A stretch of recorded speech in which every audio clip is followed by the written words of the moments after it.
Olá, meus amores, tudo bom com vocês? Bom, a gente está chegando a mais uma reta final de mais um bimestre e segue aí mais uma aula. E sempre lembrando vocês, assistam com bastante atenção, anotem no caderno de vocês os pontos que vocês acham mais importantes, a parte que está escrita no vídeo, é bom vocês terem anotado no caderno de vocês. Façam os exercícios e, em caso de dúvidas, não deixe de me procurar. Acompanhem as aulas pelo WhatsApp. E é isso, então vamos ao vídeo de hoje. Descolonização da África e da Ásia, capítulo 23. Bom, vamos relembrar aquilo que a gente estudou no finalzinho do ano passado sobre a política imperialista. Então, o que consistia essa política? Era a dominação feita pelas grandes potências europeias em territórios da África e da Ásia. Era uma dominação de território, mas não apenas do território, mas era uma dominação cultural, uma dominação econômica, e que tinha desculpa a justificativa da missão civilizatória. Então, eu vou te dominar, mas na verdade eu, homem branco, tenho a missão de levar a civilização para esses povos, África e Ásia, que eram muito primitivos. Então, eu tenho essa missão de levar a civilização. Então, eu vou entrar no seu território para levar a civilização a você. Mas, na verdade, aquilo ali era uma desculpa para dominar. E aí nós tivemos a África sendo retalhada, toda dividida entre as potências europeias, e a Ásia também. Vamos ver o caso da África. Então a gente a gente também viu no ano passado que essas populações elas não aceitaram de boa essa dominação. Elas resistiram, mas perderam todos os conflitos. E por que elas perderam? Porque elas não tinham o mesmo poder militar, poder bélico, que as suas potências. Não dava para brigar com uma França, com uma Inglaterra. Então acabaram perdendo os seus conflitos. E aí, depois de mais ou menos período de pós-Segunda Guerra Mundial, é que esses movimentos, essas lutas retornam. E agora a gente vai ver os motivos para isso acontecer. Então, por exemplo, um primeiro motivo, Primeira Guerra Mundial, com a participação dos soldados nativos. Ou seja, Primeira Guerra ela vai envolver todos os continentes. Então, essas populações nativas da África e da Ásia vão ser recrutadas para servir no exército, para entrar nessa guerra, ao lado das suas potências colonizadoras. Então, na África vão ter soldados recrutados pela França, pela Inglaterra, e a mesma coisa na Ásia. E esses soldados, essas pessoas, começam a ter uma experiência bélica, ou seja, uma experiência com armas, coisas que ele não tinha antes. Além dessa experiência com armas, essa experiência de guerra, há uma percepção de que esses europeus podem ser derrotados. Então, eles não são tão invencíveis assim. Dá para derrotar esses caras. Então, além dessa experiência com a Primeira Guerra Mundial, tem o surgimento, a construção da identidade africana.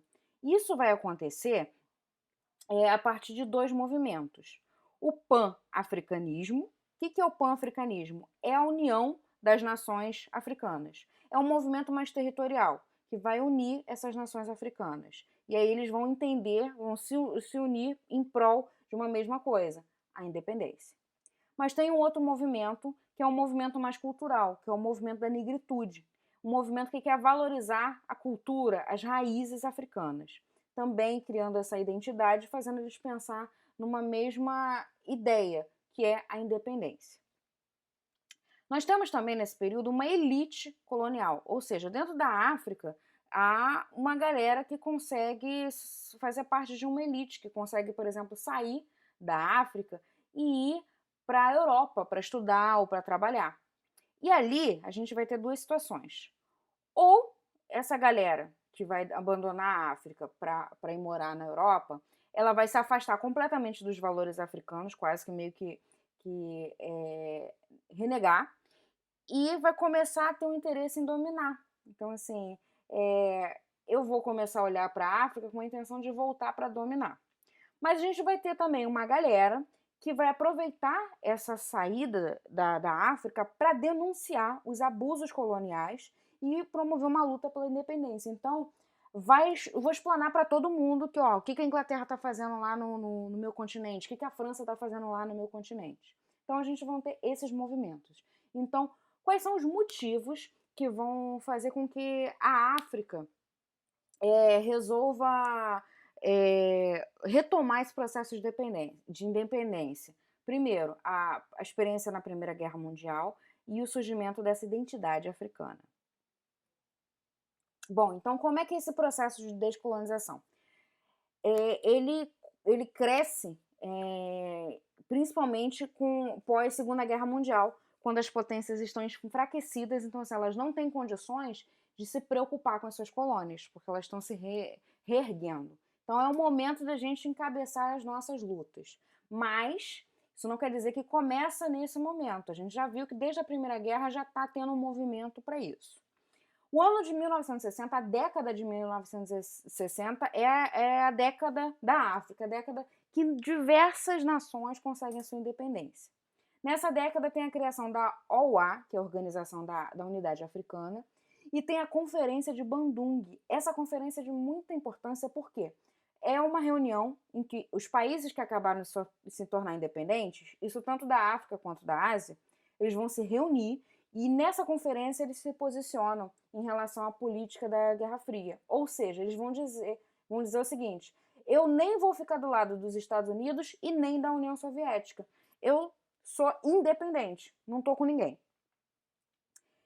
E destaque para as colônias portuguesas, porque essas vão ser as últimas a conseguir a independência. Por quê? Portugal vivia um governo fascista, o governo de Salazar, que só acaba em 74. Então, por ter um governo fascista, autoritário e controlador, essas colônias não conseguiam lutar pela sua independência, por conta do controle do governo. Então, só com a morte de Salazar e a mudança de governo é que elas podem iniciar esse processo. Exemplo, por exemplo, Angola, que só vai começar isso a partir da década de 70. Bom, e nós precisamos falar, então, diversos países vão se tornar independentes, né? Diversas regiões se tornam países independentes, né? Mas isso não quer dizer que a África fica de boa, super tranquila, somos independentes. Diversas lutas vão surgir. Primeiro por conta daquela elite que a gente falou, que eu falei mais anteriormente, né? Tem uma galera que está ali querendo só a dominação, então é o dominado que quer dominar agora. É uma disputa de poder, uma disputa de territórios que vai trazer conflitos que existem até os dias de hoje. Bom, sobre esse período, a gente não pode deixar de falar da política do apartheid. O que é isso? O apartheid, apartheid vem do inglês de apartamento, ou seja, separação. É uma política racista, uma política segregadora, que vai começar a partir de 1920 na África do Sul. Então, atenção, o apartheid não acontece no continente africano, ele acontece na África do Sul. Então, o que acontece nesse período? A África do Sul, a maioria era de negros, mas era governada por uma minoria branca. E essa minoria, ela vai adotar algumas políticas de divisão da sociedade entre negros e brancos. Então vai criar, por exemplo, lugares para negros e lugares para brancos. Bairros de negros, bairros de brancos,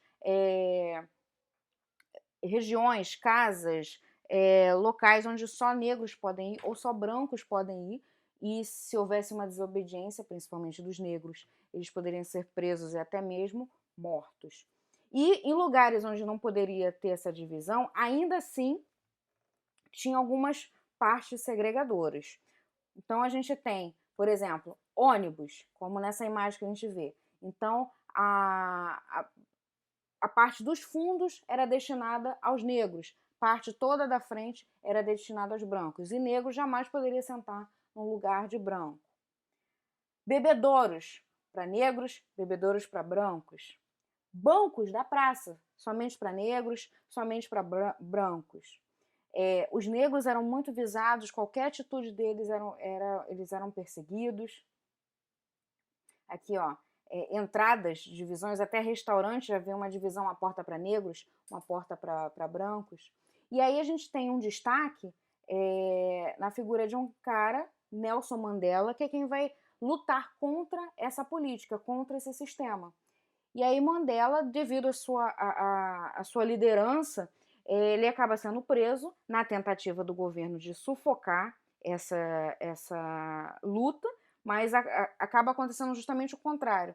Com o Mandela preso, aí é que esses grupos continuam resistindo, continuam protestando e com o uso de violência, e Mandela fica preso por mais de 40 anos. Só a partir do início da década de 70 que o governo 70 não, desculpa, de 90 é que o governo solta Mandela, porque os protestos já estavam ficando muito violentos e solta na tentativa de fazer com que Mandela, como um grande influente, influenciasse a população a parar com o uso da violência.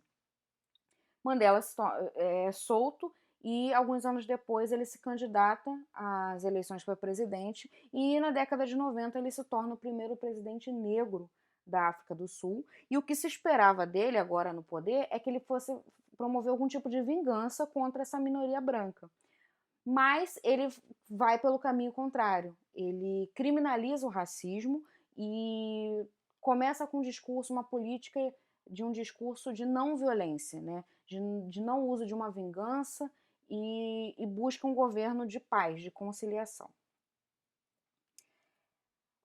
Um sistema parecido acontece também nos Estados Unidos entre a década de 50 e 60 e tem como um dos destaques, uns líderes de oposição que se destaca, é o pastor Martin Luther King, que tem um discurso famosíssimo sobre esse período, I Have a Dream, onde ele fala sempre com uma pegada pacífica de não uso da violência pela luta da liberdade dos negros. Um outro destaque também para Rosa Parks, que é uma mulher que ela ficou muito conhecida por, em um dia, ela entrar num ônibus e sentar num assento para brancos, depois de um dia de trabalho cansativo, ela estava cansada, não queria ficar em pé, e senta no lugar de branco, e ela é presa por causa disso, e isso traz uma grande revolta entre a população naquele momento.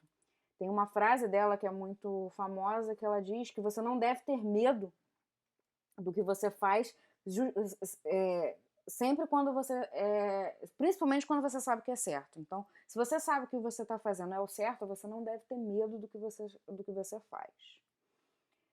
E aí, depois de muito tempo também, nos Estados Unidos, essa política chega ao fim.